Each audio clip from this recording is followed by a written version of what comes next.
From here, makikita niyo yung Abanao Square. Tapos, eto, dito kami pumasok. Dito tayo papasok. Dire-diretso nyo lang yan. Tapos yung, makikita na yung Korean Mart. Ayan, dito tayo ngayon. Pag nakita nyo tong Korean product supplier, stall 1098, 1099. Diretso lang po tayo. Diretso. Tapos, kakaliwa. Papunta dun sa local na palengke ng Baguio. Diretso lang doon. Tapos makikita na yon. Makikita nyo.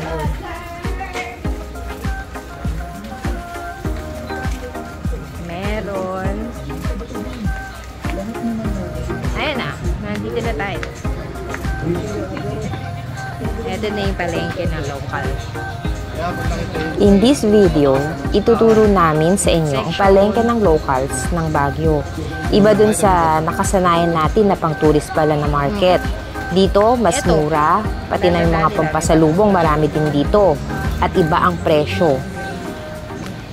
And dito naman ang seafood. Hello po. Hello po. Dito kami bumili na. Dito po ang seafood section. Tapos dito kami bumili ng gulay. Doon naman yung chicken. Papunta rin sa loob.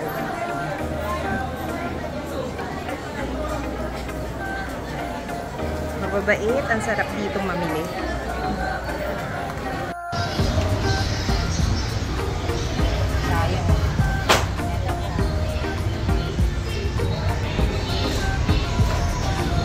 Maganda.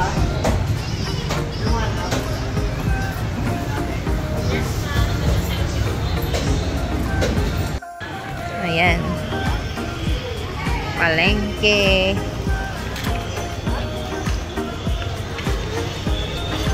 Meron palang lechon dito sa palengke. Andayas lechon. Wow! Meron palang lechon. May kiniing pala dito. Hello po. Vegan, pure garlic. No sugar. Okay. Dito pala yung binibili. Ito yung blood sauce. Pinunig. Ayan pala yun. Sige.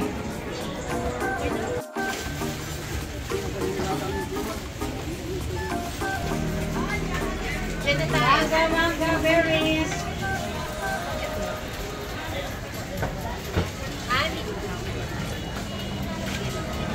After ng palengke trip, dadaan naman tayo dito sa Burnham Park. Ang ganda ng panahon. Perfect para maglakad-lakad, mag-bike, o simpleng mag-relax lang sa tabi ng lake. Watch niyo siya sa later part ng video. Meron kaming pinarkingan kasi hindi pwedeng mag-hazard lang sa tabi pag mamimilengke. Pwede sa Abanao Park. Pero dito sa tabi nito, meron kaming pinarkingan. Ito. Yan. Dito kami nag-park. Bayad na muna. Bayad na, okay. Ang saya talaga dito sa Burnham. Very chill, very Baguio vibes, kahit simpleng araw nagiging special kapag nature ang kasama. Grabe ang presko ng hangin dito at sobrang daming pwedeng gawin. May boat ride sa lagoon, biking, food trip at syempre, picture taking sa napakagandang paligid. Ano, ganyan o yung kanina? Op! Super saya na naman ni Vinci Boy. Mag-go-kart siya dito sa Burnham Park.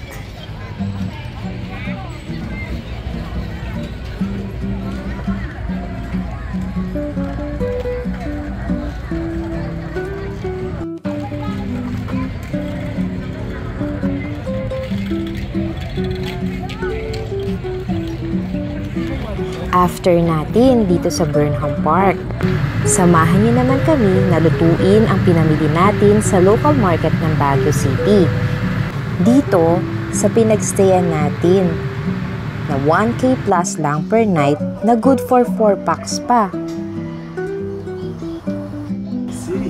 Gutom na ba kayo? Tara, samahan niyo na kaming kumain mga kapasyal. Meron tayong adobong puset at sinigang na ulo ng salmon. At nagtago, kaya mga bahay sa compound, isang-isang pinasok. Bahay sa compound. Maya na. Hindi ayuda. Subsidy. Tarasyon na katutok. 24. Kumambyo ang gobyerno tungkol sa fuel subsidy para sa public transport drivers. Ayon nga sa Pangulo, hindi muna yan kailangan dahil bumababa ang presyo sa world market. Kasunod ng anunsyo ng ceasefire sa pagitan ng Israel at Iran. Nakatutok si Bernadette Reyes. Kasunod ng unang bugso ng oil price hike kahapon, nag-surprise inspection sa mga gasoline station ang mga kawani ng Department of Energy. Sa pamamagitan ng mga aparato ito, malalaman ng mga kawani ng DOE kung tama ba ang sukat ng produktong petrolyo na dinidispense ng mga pump sa mga gasolinahan. Eto namang boting ito ang kanilang ginagamit para makakolekta ng mga samples na susuriin ng DOE. 10,000 pesos ang multa sa kada pump na hindi tama ang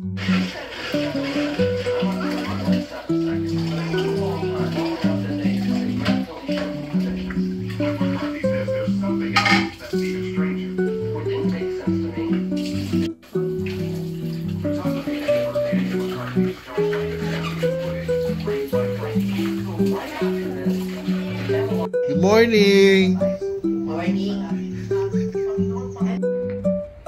Good morning! It's our 6th day in Baguio. Hayop na asno ang mga katulad. Maraming kalaban